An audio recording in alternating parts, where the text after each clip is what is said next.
SG Consultancy Services. Study MBBS in Russia, Philippines, Uzbekistan. జీడిమెట్లలో Anjali murder జరిగిన తీరు ఇప్పుడు అందరినీ కూడా కలిచివేస్తోంది. ఒక రకంగా వాళ్ళ చిన్న పాప ఏడుస్తున్నటువంటి తీరును చూసిన తర్వాత నిజంగా ఇంత దారుణంగా మనుషులు ఎట్లా తయారవుతున్నారు, కన్న తల్లుల్నే కూతుర్లు ఎట్లా చంపగలుగుతున్నారు, ఈ సంఘటనలో అసలు ఏం జరుగుంటుంది, ఇంత కసి పెంచుకోవడానికి రీజన్ ఏంది, పెద్ద కూతురు ఎందుకు ఇట్లా తల్లినే చంపేసింది అని అంటే ఒకటి ప్రేమ వ్యవహారం ఒకటి అన్నటువంటి మాట చెప్తున్నారు. ఇంకోటి ఏంటంటే ఇప్పుడు అంజలి ఎవరైతే ఉన్నారో, అంజలి ఎవరైతే చనిపోయారో ఆమెకి ఇప్పుడు 2 పెళ్ళిళ్ళు అనమాట. ఫస్ట్ మ్యారేజ్ జరిగినప్పుడు ఆమెకు మొదటి సంతానం ఎవరు అని అంటే ఇప్పుడు ఈ పెద్ద కూతురు చంపినటువంటి పెద్ద కూతురు. తర్వాత నెక్స్ట్ మ్యారేజ్ అయిన తర్వాత ఇప్పుడు చిన్న కూతురు ఎవరైతే రోధిస్తుందో వాళ్ళ అమ్మ మృతదేహం దగ్గర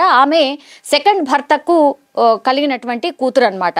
సో ఎప్పుడు కూడా ఈ అక్క చెల్లెల మధ్య సఖ్యత ఉండేది కాదు అనేది ఒకటి. అండ్ ఇప్పుడు ఈ పెద్ద కూతురు ఎవరైతే ఈ తల్లిని చంపిందో ఆమెకి ఎప్పుడూ ఆ తల్లి మీద పెద్ద రెస్పెక్ట్ ఉండేది కాదు. అట్లాగే ఆమె మీద చాలా కోపంగా ఉండేది. ఎందుకంటే ఆమె ఎక్కడో మనసులో పెట్టేసుకుందట, చాలా టైమ్స్ అనేదంట, ఆ చెల్లితోనే చెప్పేదంట, అమ్మ అంతు చూస్తాను నేను, ఎందుకంటే నా తండ్రిని పొట్టన పెట్టుకుంది కాబట్టి ఆమె తల్లే కాదు, ఆమె అసలు నన్ను ఎవరు అడగడానికి, నేనేం చేస్తే అసలు ఆమెకెందు అనే ధోరణిలో మాట్లాడేదట. అంటే చిన్న పాప చాలా విషయాలు ఆమె మాట్లాడుతుంది. ఇందులో భాగంగానే ఇప్పుడు ఈ మర్డర్కి ప్లాన్ చేసినటువంటి ఈ పెద్ద కూతురు ఎవరైతే ఉన్నారో ఫస్ట్ భర్తకు కలిగినటువంటి సంతానం అన్నమాట. మరి ఆమెకు పరిచయం అయింది ఇన్స్టాగ్రామ్లో. ఆ వ్యక్తి ఎవరైతే శివ అనే వ్యక్తి ఎవరైతే ఉన్నాడో ఆయన 8 నెలల క్రితం పరిచయం అయినటువంటి వ్యక్తి. దాని తర్వాత ఈమె పెద్ద కూతురు మొన్న 19వ తారీఖున 3-4 రోజుల పాటు ఈ శివతో పాటు వెళ్ళిపోయింది అనే మాట చెప్తున్నారు. పోలీసులు కూడా నిర్ధారించారు. ఎందుకంటే ఎప్పుడైతే ఈ శివతోని ప్రేమ అంటూ ఈమె మాట్లాడడం స్టార్ట్ చేసిందో తల్లికి కూడా ఈ విషయం తెలుసు, మందలించింది. మందలించడంతో అది నచ్చకనే శివతో పాటు మొన్న 19వ తారీఖున ఆమె వెళ్ళిపోయింది ఆ పిల్ల. సో వెంటనే తల్లి వెళ్ళి పోలీసులకు కంప్లైంట్ చేసింది. పోక్సో చట్టం కింద కేసు కూడా నమోదు చేసింది. నమోదు చేసినప్పుడు పోలీసులు ట్రేస్ అవుట్ చేసిండ్రు. ఆ తర్వాత ఆ పిల్లని తీసుకొచ్చి తల్లి దగ్గర వదిలిపెట్టిండ్రు. పోక్సో చట్టం కింద ఆ శివ మీద ఆయన మీద కేసు కూడా ఫైల్ అయింది. కానీ జస్ట్ నోటీసులు ఇచ్చి వదిలేశారు. అందుకే ఈ మర్డర్ జరిగింది. పోక్సో చట్టం కింద నోటీసులు ఇవ్వడం కాదు, అసలు అరెస్ట్ చేయాలి కదా, అరెస్ట్ చేయకుండా ఎట్లా వదిలేసిండ్రు, ఆయనను అరెస్ట్ చేయకుండా వదిలేసిండ్రు. కాబట్టే ఈ శివ పూర్తిగా ప్లాన్ చేసి అడ్డు ఉంది వాళ్ళ తల్లే కాబట్టి తల్లిని అడ్డు తొలగించేస్తే ఇంకా ఆ పిల్ల నాతో పాటు ఉండిపోతుంది అనుకున్నాడు. కాబట్టే ఇదంతా కూడా జరిగింది.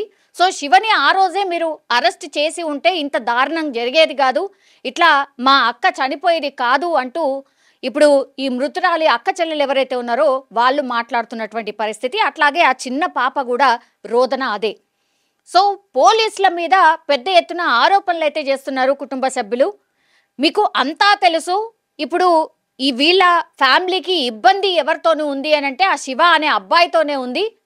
వాళ్ళ పాపని ఆయన దగ్గరికి వెళ్ళి తీసుకొచ్చి ఇంట్లో దిగబెట్టేశారు. అక్కడి వరకే చేసి ఊరుకున్నారు తప్పించి, నోటీసులు ఆ శివ అనే వ్యక్తికి ఇచ్చారు తప్పించి ఆయనను ఎందుకు అరెస్ట్ చేయలేదు అనేటువంటిది క్వశ్చన్ చేస్తున్నారు వాళ్ళ బంధువులు.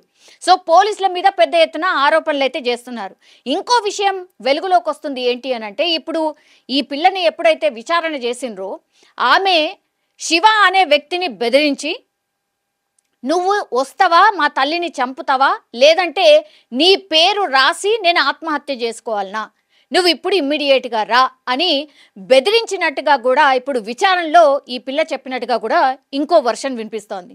సో ఎంత దారుణం అంటే తల్లిని అడ్డు తొలగించుకోవాలి అని ఫిక్స్ అయింది కాబట్టే ఇదంతా కూడా పథకం ప్రకారం జరిగింది. ఎప్పుడైతే శివతోని పరిచయం ఏర్పడిందో అప్పుడే అనుకుంది ఖచ్చితంగా మా తల్లిని నేను చంపేసో లేకపోతే అడ్డు తొలగించుకున్న తర్వాతనే ఇది పాసిబుల్ అవుతుంది అనుకుంది. సో శివని ఒక ఆయుధంగా మలుచుకుంది, శివని ఆయుధంగా మలుచుకొనే మొత్తం ఈ పిల్లనే ఆ శివాని ట్రాప్ చేసి ఆ తర్వాత బెదిరించైనా సరే నా తల్లిని అడ్డు తొలగించుకోవాలని అనుకుంది కాబట్టే ఇదంతా చేసింది అని పోలీసుల విచారణలో చెప్పినట్టుగా కూడా వినిపిస్తోంది. సో ఈ పెద్ద కూతురు ఎవరైతే ఉన్నారో తల్లి మీద అత్యంత కోపంగా ఉంది. సో తల్లి మాట వినేది కాదు. 10వ తరగతి నువ్వు చదువుతున్నావమ్మా, నువ్వు చదువుకోవాలి కదా, నువ్వు చదువు మీద కాన్సన్ట్రేషన్ చెయ్యు, ఇవన్నీ ఏంటి అని మందలించినందుకు ఇంకా కోపం పెంచుకొని తల్లిని ఎట్లా అయినా చంపాలి అనుకుంది కాబట్టే 3 రోజుల క్రితం శివతో పాటు ఉండి వెళ్ళి వచ్చిన తర్వాత ఇంకా ఫిక్స్ అయిపోయిందనమాట. ఇంకా లాభం లేదు, ఎట్లాగూ ఈ అంజలిని తన తల్లిని అడ్డు తొలగించుకోవాలనుకుంది. అందులో భాగంగానే శివని ఒక ఆయుధంగా మలుచుకుంది.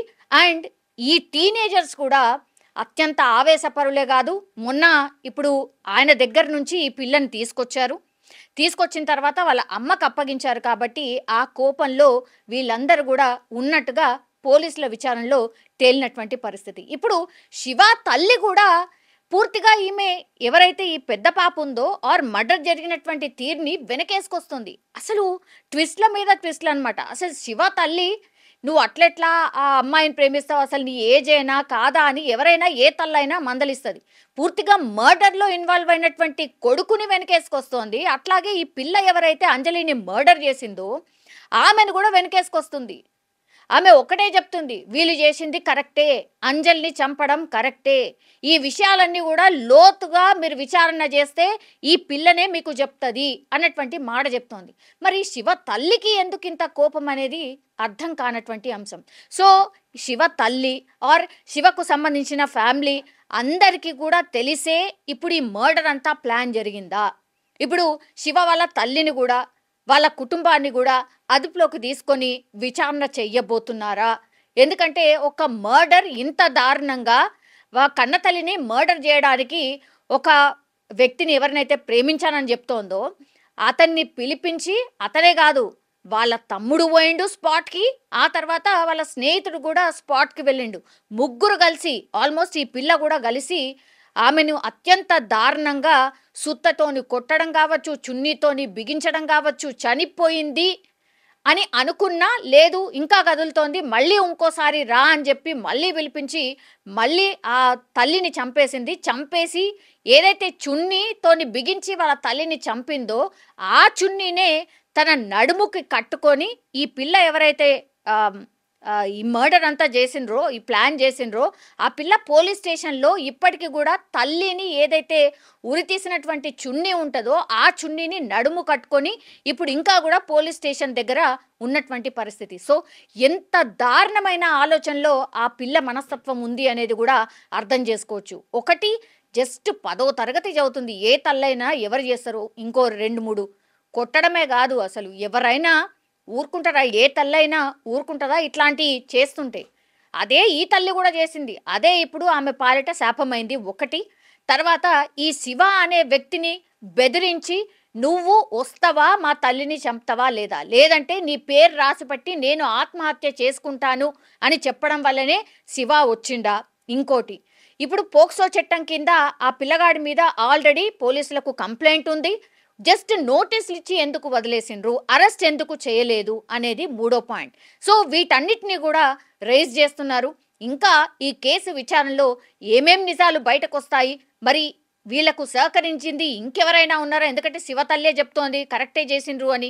ఈ శివ తల్లి ఎందుకు వీళ్ళని వెనకేసుకొస్తోంది, ఈ మర్డర్ చేసింది కరెక్టే అని ఎందుకు చెప్తోంది అనే దాని మీదుగా కూడా ఇప్పుడు పోలీసులు కాన్సన్ట్రేషన్ చేసినట్టుగా కూడా చెప్తున్నారు. మరి ఈ కేసులో ఇంకెన్ని సంచలనాలు బయటకు వస్తాయో, అసలు శివ వాళ్ళ ఫ్యామిలీకి అండ్ ఇప్పుడు ఈ అంజలి వాళ్ళ ఫ్యామిలీకి ఏమైనా కొట్లాటలు ఏమైనా ఉన్నాయా, ఇవన్నీ కూడా విషయాలు లోతుగా విచారణ చేస్తున్నారు పోలీసులు.